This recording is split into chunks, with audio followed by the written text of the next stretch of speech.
చింతపండు Naveen MLC MLC ఎట్లయింది?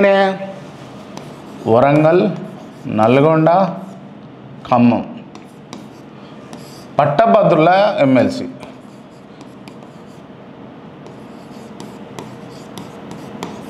పట్టభద్రుల MLC ఏం చేసిండు? పట్టభద్రులకు కోపంగా అడుగుతలేను సుమా, ప్రేమతోటి అడుగుతా ఉన్నా. పట్టభద్రులకు గెలిచిన నాటి నుండి ఇప్పటిదాకా ఏం చేసినాం? నెంబర్ 1, సరే ఈయనను కాంగ్రెస్ పార్టీలో సస్పెండ్ చేసిరు. కాంగ్రెస్ పార్టీకి ఇచ్చినటువంటి ఏదైతే బీసీ కులగణన నివేదిక ఉందో దాన్ని తగలబెట్టిండు, లైవ్లో తగలబెట్టిండు. ఉన్నాయి కదా చేతులు, ఉంది కదా లైటరు అని చెప్పేసి తగలబెట్టిండు. సరే వాటెవర్ ఏదైతేనేమి, సరే బీసీ కులగణనకు సంబంధించి లేకపోతే ఈ కులగణనకు సంబంధించినటువంటి అంశాలు కొన్ని తప్పిదాలు జరిగినాయి, లేకపోతే 93% వాళ్ళు చేసినాము అని ఇంకా 7% కాలేదని వాళ్ళు అని అంటారు, లేకపోతే ఇంకొద్ది % మళ్ళీ చేస్తామని చెప్పేసి. సరే వాటెవర్ ఈ అంశాలు జరిగినప్పటికీ సో దాన్ని రాజకీయ ఎదుగుదల కోసమా లేకపోతే రెచ్చగొట్టడం కోసమా ఏదో రకంగా బీసీ కులగణన నివేదికను అయితే తలగబెట్టినావు, బాగానే ఉంది.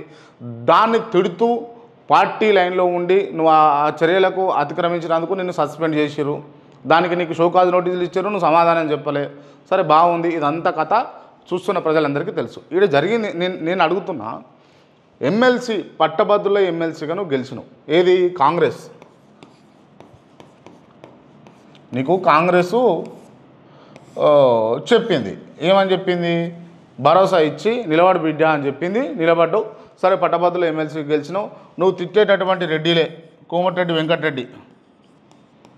కోమటిరెడ్డి వెంకటరెడ్డికి నా ఆస్తులన్నీ ఇస్తున్నా, నేను రాజకీయాలు చేసే నాటి నుంచి ఇక నాకు ఏమీ ఉండదు, నేను ఉట్టే బర్బాద్ తిరుగుతా, నాకు నంగా తిరుగుతా, నాకు ఏముండొద్దు, నా ఇంగుండొద్దు లాగుండొద్దు, నేను బట్టలిప్పే తిరుగుతా రోడ్ల మీద అని చెప్పేసి నాకు ఆస్తి ఉండొద్దు, రూపాయి ఉండొద్దు అని చెప్పినావు. సరే ఏదో ఇచ్చినావు. కోమటిరెడ్డి వెంకటరెడ్డి కనుక ఇంటర్వ్యూ ఇస్తే అడగాలి, దాంట్లో ఏమైంది సార్ మరి నీకు ఆస్తులన్నీ నీకే అప్పచెప్పిండు కదా, ఎడబెట్టినావు, మరి ఎడదాపెట్టినావు అని అడగాలి. ఇక ఎవరైనా పోతే సుమా, మాకంటే మొదగాలు మీరు ఎవరైనా పోతే అడుగుండ్రు ఒకసారి.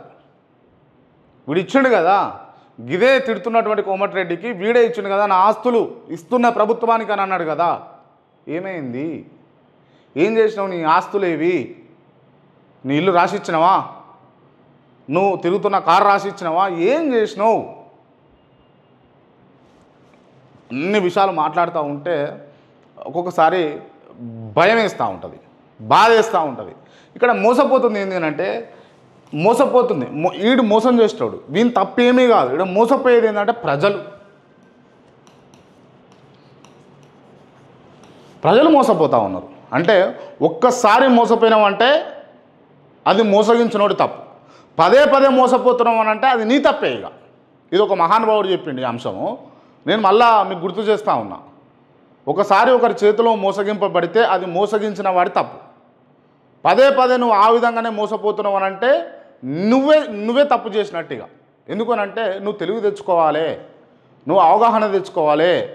నువ్వు అవగాహనతోటి ఏంది వాడు మోసగించనీకి వచ్చిండా, మంచి చేయనీకి వచ్చిండా, తప్పు చేయనీకి వచ్చిండా అని ఆలోచన చేసి నీ అడుగులు వేయాలి. నువ్వు వాడికి ఒక కమిట్మెంట్ తోటి పని చేయాలి.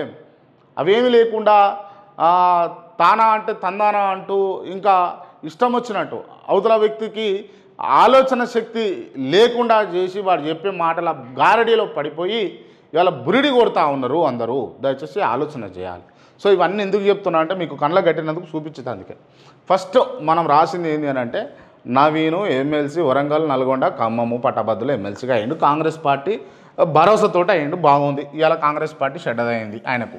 సరే కానీ అయితే తప్పేమీ లేదు, అయ్యింది. కాంగ్రెస్ పార్టీ షెడ్డదైంది. షెడ్డదైనప్పుడు